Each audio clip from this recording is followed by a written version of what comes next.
These are wild animals that you would see on TV in Africa. Lions, tigers, bears, oh my, even cougars and monkeys on the loose, where police and even Jack Hanna had to track them down. Presidential candidates on the attack. I don't think so, Herman. It's not going to fly. The cake is baked. Barack Obama will be a one-term president. The high or the lows on this latest debate.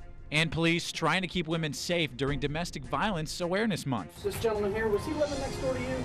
Your Independent News Network starts right now.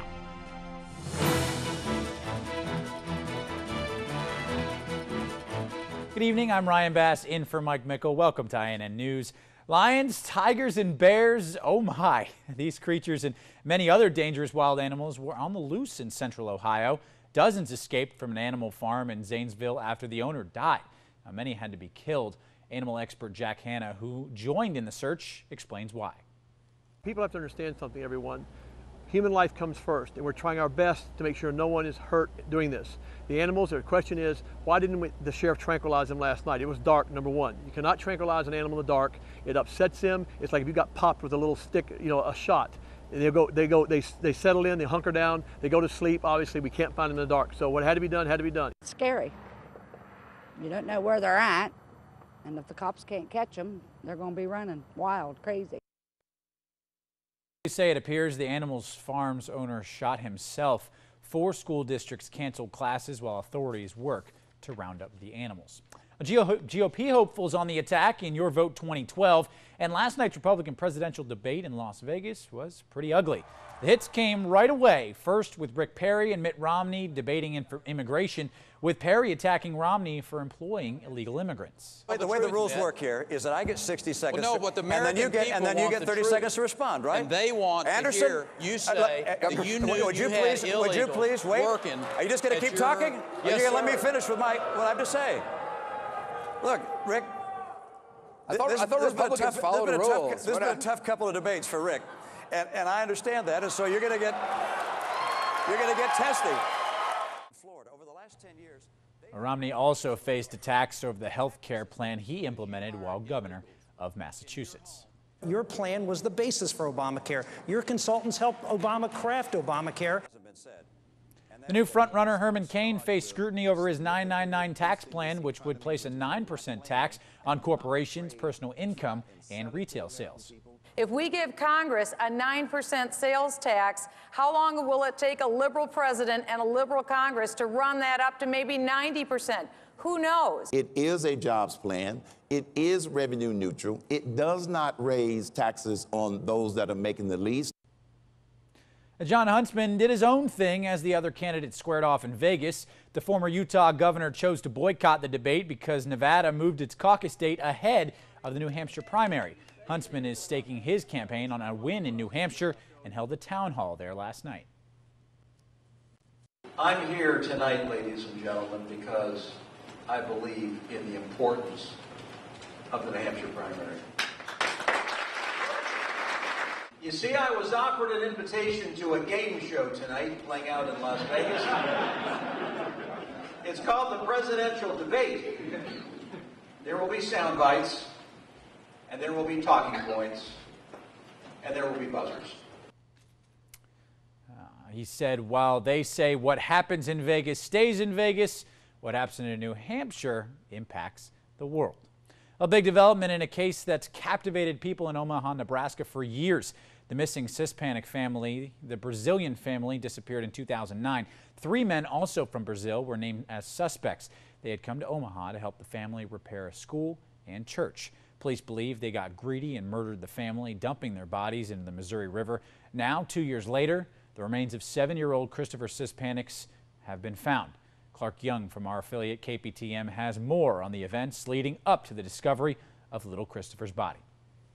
I think it's important from the family's perspective to find this child, this little 7-year-old, and be able to put do the proper thing with regards to his remains.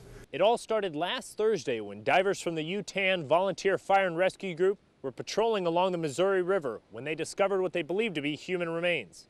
We've had those remains tested through forensic laboratory, and we believe that remains to be that of Christopher Szczepanik. Police were able to find the body after Valdier Goncalves Santos made a deal with prosecutors and told them where they had dumped the bodies. It certainly confirms everything that we've done in this case as far as the prosecution. So it's an ongoing process. Police currently have 2 men in custody for the Hispanic murder case and are working on extraditing a third suspect from Brazil.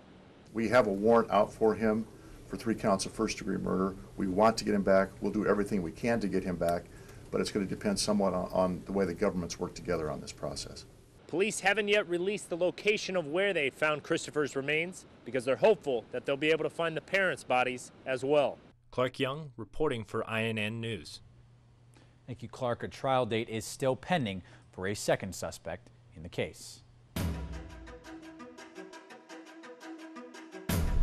There's been a deadly attack today in southeastern Turkey. Authorities say Kurdish guerrillas struck security forces and military sites in a Turkish province that borders Iraq. Reports say guerrillas fired rockets and also opened fire with automatic rifles. More than 20 people have been killed. A toddler in China is clinging to life after being brutally crushed by 2 hit-and-run drivers. A security camera in the bustling hardware market caught the accidents on tape. We are not showing those, but what's sparking outrage around the world? Over a dozen pedestrians, drivers, and bikers speed by her limp body and do nothing. After 10 minutes, finally someone stopped to help her. British riot police moved in today to clear a controversial group of illegal homes after a long legal battle. Smoke rose from the Dale Farm compound in Essex as police dragged people out. Dale Farm has been at the center of controversy for years, with local authorities insisting that gypsies leave because they do not have permission to live there. A British royal visit down under. Britain's Queen Elizabeth II arrived in Canberra, Australia today for her 16th visit. The 85-year-old monarch will open the Commonwealth Heads of Government meeting on the 28th as part of a 10-day visit to the country with her husband. I'm Mike Mickle, and that's your Global News Now. Thank you, Mike. It's Domestic Violence Awareness Month, and one sheriff's office in Florida is doing its part to keep women safe by busting men who beat them. George Solis from our affiliate GTN rode along with deputies and learned some of these suspects are getting away with their crimes, at least for now. From knocking on doors to interviewing neighbors. This gentleman here, was he living next door to you over here? Some would say the man sheriff's investigators are looking for, Pedro Flores, is no gentleman. He's wanted for hitting a woman. This morning, 3 teams of sheriff's investigators scoured the county for a certain kind of offender. Today, we're going to be focusing on domestic battery warrants. The search begins at 6 a.m. in a parking lot for a briefing. Here, the team gears up, tests their equipment, and reviews who they'll be going after. The first few that we're going to be going after all have warrants, have either for violation of probations or for initial charges of domestic battery. We're going to be attempting to locate them at different addresses throughout the county. Under cover of morning darkness, only beams of light from flashlights lead the way.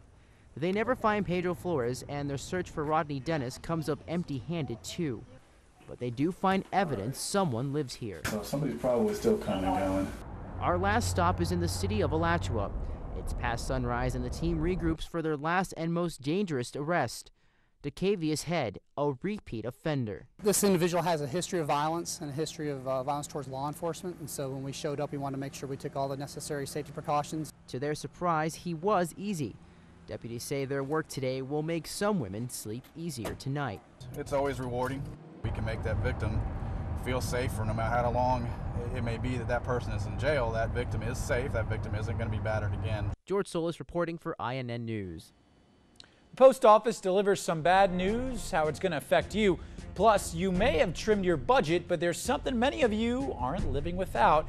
And man's best friend, helping bring stories alive to children and showing loyalty to the very end. Stories for dog lovers still ahead on INN.